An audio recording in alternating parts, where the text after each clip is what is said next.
barakatuh masu kallon mu ta wannan tashar African TV3 a fadin duniyar nan muke muku sallama. Suna na coach Munzali Ali Sadiq kofar Mazugal. Kamar yadda muke ci gaba muke kawo muku yadda mutum zai samu lafiya ta bayansa yau zani. Wannan yana da matukar muhimmanci.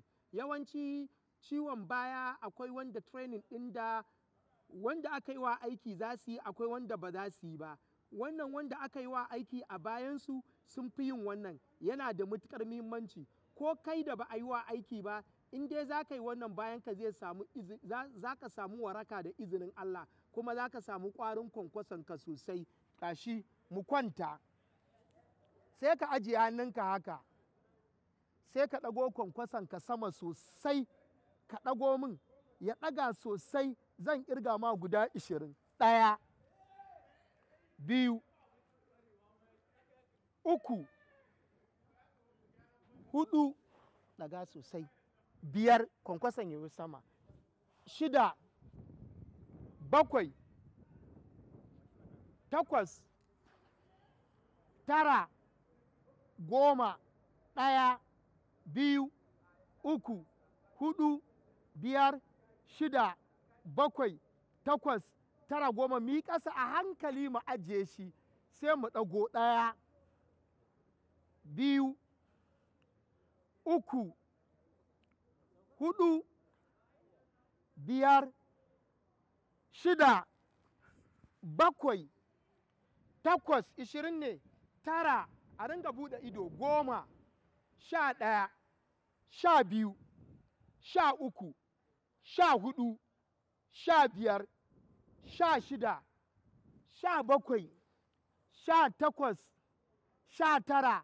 Sai ku ɗaga shi, sai a miƙar da ƙafa ɗaya, ka saita ta daidai cinyarka, gwiwarka, shi ma guda 20. Muna 1, daga kwankwason sosai, za ka saita ta daidai gwiwarka. Muna 2, mai kallo daidai gwiwa za ka saita kuma ka ɗago kwankwason sosai. Muna 3, mun zo 4, ɗago sosai.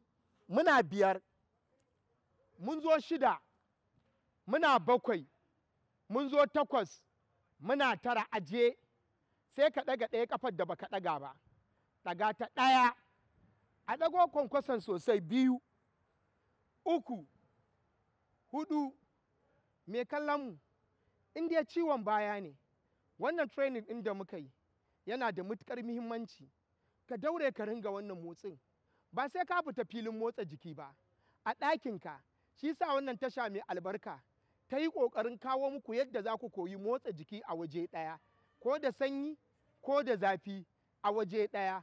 Shi motsa jiki da kanka ya fi ka yi da injina, saboda lokacin da ka saba motsa jiki da injina, in ba da shi ba za ka yi ba, kuma tafiya za ta iya kama ka.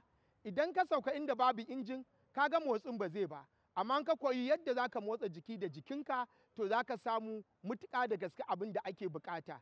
Kuma ba kowa ba ne yake iya siyan wannan injinan saboda kuɗaɗensu, amma idan kana motsa jiki a wannan, insha Allahu za ka samu. A madadin ni coach Munzali Ali Sadiq kofar Mazugal da la local gamman, nake mana sallama. Wassalamu alaikum wa rahmatullahi ta'ala wa barakatuh.